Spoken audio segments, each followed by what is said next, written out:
के सरमायाकारों के लिए हमारे दरवाजे हमेशा के लिए खुले हैं। पाकिस्तान में चीनी शहरियों की सिक्योरिटी पर कोई समझौता नहीं करेंगे। वजीर आजम शहबाज शरीफ का बीजिंग में पाकिस्तान चीन बिजनेस टू बिजनेस सरमायाकारी कॉन्फ्रेंस से खिताब। कहा, IT, मसनूई जहानत और कानकनी समेत मुख्तलिफ शोबों में ताउन चाहते हैं। CPEC से दोनों मुल्कों के ताल्लुकात को नई जहत मिली है।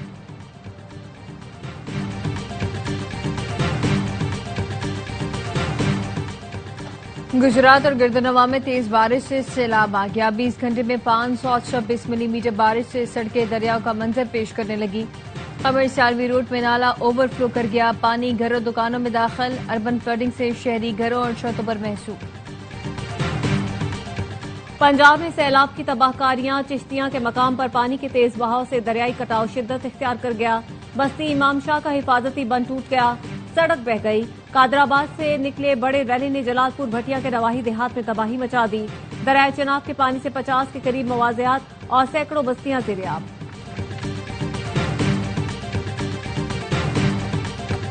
और वजीर आला पंजाब का लाहौर में शुंग मुल्तान रोड पर फ्लड रिलीफ कैंप का दौरा। मरीम नवाज ने बच्चों में तोहफे तकसीम किए। सैलाब मुतासरीन के मसाइल सुने। वजीर आला ने मुतासरीन को यकीन दिलाया कि जो कुछ हुकूमत के बस में होगा वो किया जाएगा। और पाकिस्तान के लिए मुनफरिद एजाज आगा खान आर्किटेक्चर अवार्ड 2025 का ऐलान। विजन पाकिस्तान फातेह करार। इस्लामाबाद में वाक़ विजन पाकिस्तान इमारत ने आर्किटेक्चर का आलमी अवार्ड जीत लिया। विजन पाकिस्तान इमारत को 7 ममालिक के साथ मुंतखब किया गया। ये इमारत DP स्टूडियोज ने जदीद खतूत पर डिजाइन की। वजीर आजम शहबाज शरीफ की चीनी हम मनसब ली चांग से मुलाकात। दोनों रहनुमाओं का पाक चीन ताल्लुकात की मस्बत रफ्तार पर इत्मीनान का इजहार। शराकतदारी मजीद मजबूत बनाने के लिए मुश्तरका आज़म का आदा। CPEC फेज 2 और 5 नए कॉरिडोर्स के लिए मिलकर काम करने पर इत्तफाक।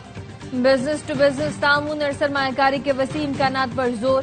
CPEC की तरक्की, साइंस और टेक्नोलॉजी, IT, मीडिया और ज़राअत के शोबे में ताउन के लिए मुआहदे। मुफाहमती याददाश्तों पर दस्तखत। वज़ीर आज़म ने गैर मुतज़लज़ल हिमायत पर चीनी क़यादत और कौम का शुक्रिया अदा किया। वफूद की सतह पर बातचीत के बाद चीनी वज़ीर आज़म ने जोहराना दिया। नायब वज़ीर आज़म इसहाक डार, फील्ड मार्शल सईद आसिम मुनीर, विफाकी वज़ीरा मोहसिन नकवी, अता तारड़, मोहम्मद औरंगजेब और एहसन इकबाल की शिरकत।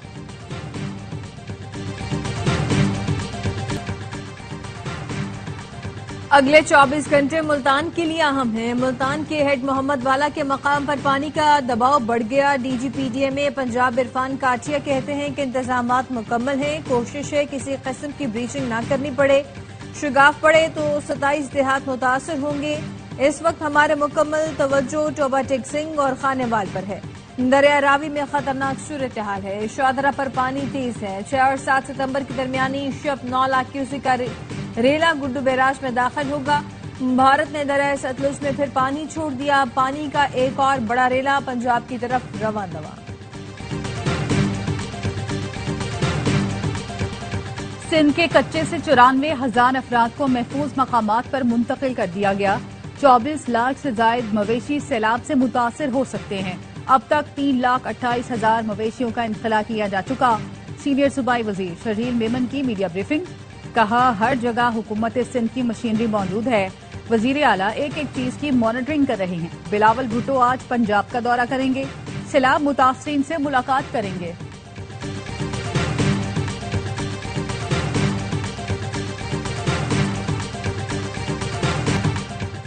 मुल्क में आज अगर आईनी हुकूमत नहीं है और मैं बतौर जज कुछ नहीं कर रहा तो मैं अपने हल्फ की खिलाफ वर्जी कर रहा हूँ। बरतानी में सदी से लिखा हुआ कोई आइन नहीं है, लेकिन वहाँ कानून की बालादस्ती है। सुप्रीम कोर्ट के जज जस्टिस अतर मिनल्ला का कराची बार से खिताब। कहा, बदकिस्मती से हमें स्कूलों में तारीख में मतजाद पढ़ाई जाती है। जिस मुआशरे में सच्चाई खत्म हो जाए वो तबाह हो जाते हैं। आइन की बुनियाद ये है कि हक हुक्मरानी अवाम का हक है जो वो अपने मुंतखब नुमाइंदों के जरिए करती है। एक शर्त यह है कि कोई इदारा पॉलिटिकल इंजीनियरिंग नहीं करेगा। जो अवामी नुमाइंदे होंगे वो शफाफ तरीके से मुंतखब होकर आएंगे, लेकिन ऐसा आज तक सिर्फ हमारा ख्वाब ही है।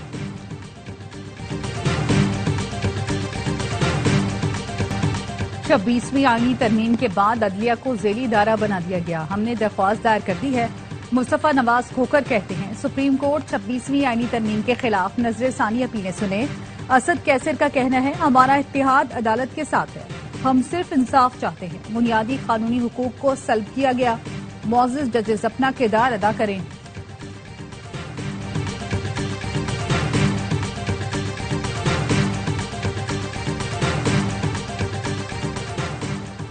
पश्तूनख्वा मिली अवामी पार्टी के सरबराह और तहरीक इंसाफ में दरार। महमूद अचकज़ई हुक्म इम्तना तक उमर अयूब को अपोजिशन लीडर रखने पर नाराज। जराए का कहना है पीटीआई ने महमूद अचकज़ई से कहा वो प्रेस कॉन्फ्रेंस में बानी पीटीआई का शुक्रिया अदा करें, स्टे ऑर्डर तक अपोजिशन लीडर का ओहदा कबूल न करें। महमूद अचकज़ई ने तजवीज न मानी और बलोचिस्तान चले गए। महमूद अचकज़ई ने जवाब दिया, आप लोग चाहते ही नहीं कि मैं अपोजिशन लीडर बनूं। तर्जुमान तहरीके तहफ़्फ़ुज़ आइन पाकिस्तान ने नाराजगी की तरदीद कर दी। कहा महमूद अचकज़ई मामूल की सियासी सरगर्मियों के लिए क्वेटा में है।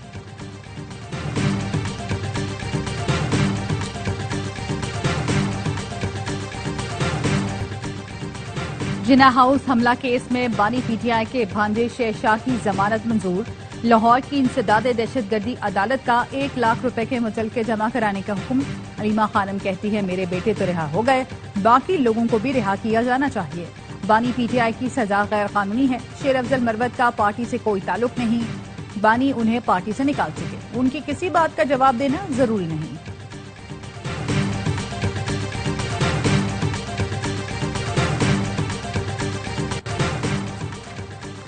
सिंध हाईकोर्ट ने पाक के कमर्शियल इस्तेमाल को गैर कानूनी करार दे दिया। केएमसी को पाक निजी पार्टियों को किराए पर देने का कोई इख्तियार नहीं। पाक का कमर्शियल इस्तेमाल गैर कानूनी है। रफाही प्लॉट को किसी और मकसद के लिए इस्तेमाल नहीं किया जा सकता। एक करारदाद के जरिए रफाही प्लॉट पब्लिक प्राइवेट पार्टनरशिप के नाम पर दिए गए। सिटी काउंसिल की करारदाद को कलअदम करार दिया जाता है।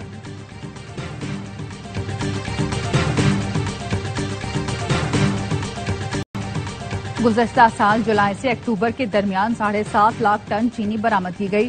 चीनी बाहर भेजने से मुल्क में कीमत बढ़ गई। 120 रुपए वाली चीनी की कीमत 230 रुपए फी किलो तक पहुंच गई। अवाम पाकिस्तान पार्टी के रहनुमा शाहिद खाकान अब्बासी कहते हैं चीनी महंगी होने से शुगर मिल मालिकान की जेब में 400 अरब रुपए चले गए। चीनी की बरामद प्राइवेट सेक्टर, दरामद हुकूमत कर रही है। चीनी की कीमत में 1 साल के दौरान 50% इजाफा हुआ। कोई जवाब देने वाला नहीं। ये करप्शन है या नाअहली, फैसला अवाम कर लें।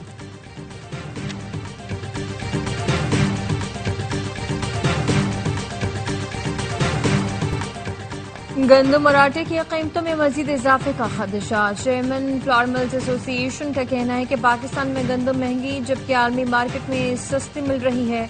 हुकूमत ने गंदम की दरामद पर जल्द फैसला न किया तो आटे की कीमतों में मजीद इजाफा होगा। सिंध हुकूमत अगले हफ्ते गंदम रिलीज करती है तो गंदम की कीमतें कम हो सकती हैं। कोहिस्तान मालियाती स्कैंडल में गिरफ्तार 4 मुल्जिमान को 14 रोजा जुडिशल रिमांड पर जेल भेज दिया गया। मुल्जिमान में गुल रहमान, मुशर्रफ शाह, शफीक अली और आलम ज़ेब शामिल है। एहतसाब अदालत पेशावर में केस की समाअत हुई। सिंध हाईकोर्ट में 27 साल पहले रेंजर्स एहलकार की शहादत का केस। हाईकोर्ट ने मुजरिम उबैद उर्फ केटू की सजा के खिलाफ अपील पर फैसला महफूज कर लिया।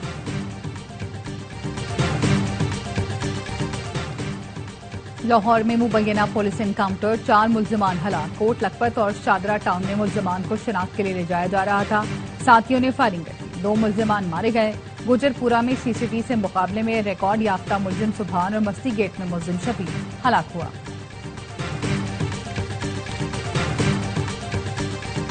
कच्चे के डाकुओं की मोटरवे M5 पर जदीद असलहे से फायरिंग। 2 दर्जन से ज्यादा मुल्जिमान ने अंधाधुंध गोलियां बरसाई। 3 अफराद शदीद जख्मी, कई बसों को नुकसान पहुंचा। डाकू नवाबशाह के रिहायशी 2 अफराद को अपने साथ ले गए। 2 ट्रकों का अमला भी लापता। डाकू सादिकाबाद के कच्चे में बआसानी फरार हो गए।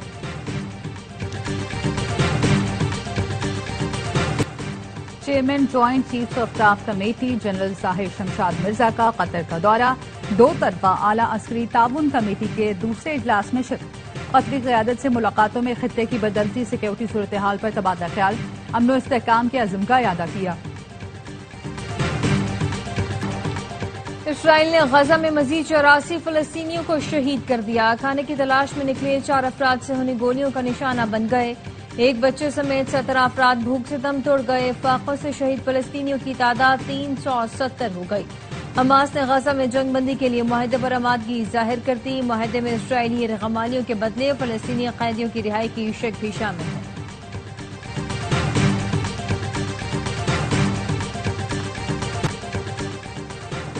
गजा में इमदाद पहुंचाने के लिए ग्लोबल समूद फ्लोटिला का काफिला रवा धवा। इसराइल ने रुकावटें डालने के लिए हंगामी मशकें शुरू कर दी। रात गए कश्तियों के ऊपर ड्रोन परवाज करते रहे। फ्लोटिला का पहला पड़ाव ट्यूनिस में होगा। ट्यूनिस से साबिक सेनेटर मुश्ताक अहमद भी फ्लोटिला का हिस्सा होंगे। अमरीकी फौजी भी गजा में नस्लकुशी के खिलाफ बोल पड़े। इसराइली जौहरियत के खिलाफ सेनेट कमेटी में एहतजाज पर 2 फौजी अफसर गिरफ्तार। फौजी अफसरान ने कांग्रेस को गजा में कत्लेआम का जिम्मेदार करार दिया।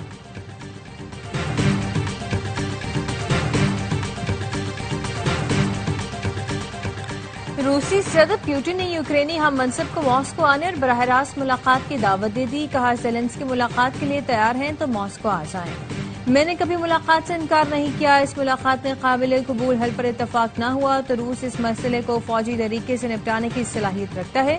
यूक्रेनी वजीर खारजा का कहना है कि पुतिन सिर्फ वक्त जाया कर रहे हैं। रूस को संजीदा मुज़ाकरात की मेज पर लाने के लिए आलमी दबाव बढ़ाना होगा।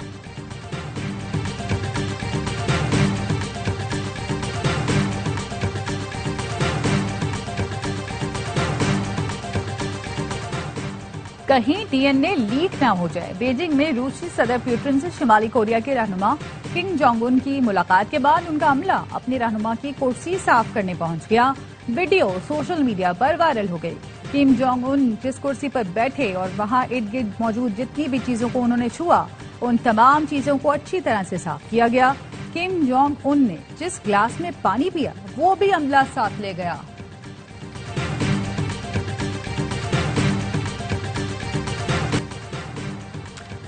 ट्राई सीरीज में पाकिस्तान टीम आज यूएई से शारजा में टकराएगी। फतह पाकिस्तान को फाइनल में पहुंचा देगी। ग्रीन शर्ट्स दो फतुहात के साथ पॉइंट्स टेबल पर सरफहरिस्त। ट्राई सीरीज के तमाम मैचेस देखिए ए स्पोर्ट्स पर बराह रास्त।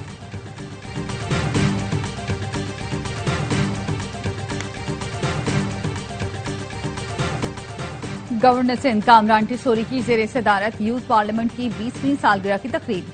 गवर्नर सिंध ने यूथ पार्लियामेंट के ओहदेदारान के साथ केक काटा। नौजवानों से खिताब में कहा, ये तकरीब नौजवानों की मेहनत, कुर्बानी और अज़्म हिम्मत का एतराफ है। यूथ पार्लियामेंट की गुज़श्ता 2 दहाइयों की खिदमत लायके तहसीन है। ये इदारा सिर्फ एक प्लेटफॉर्म नहीं बल्कि तरबियत गाह है जिससे कल के रहनुमा तैयार होते हैं।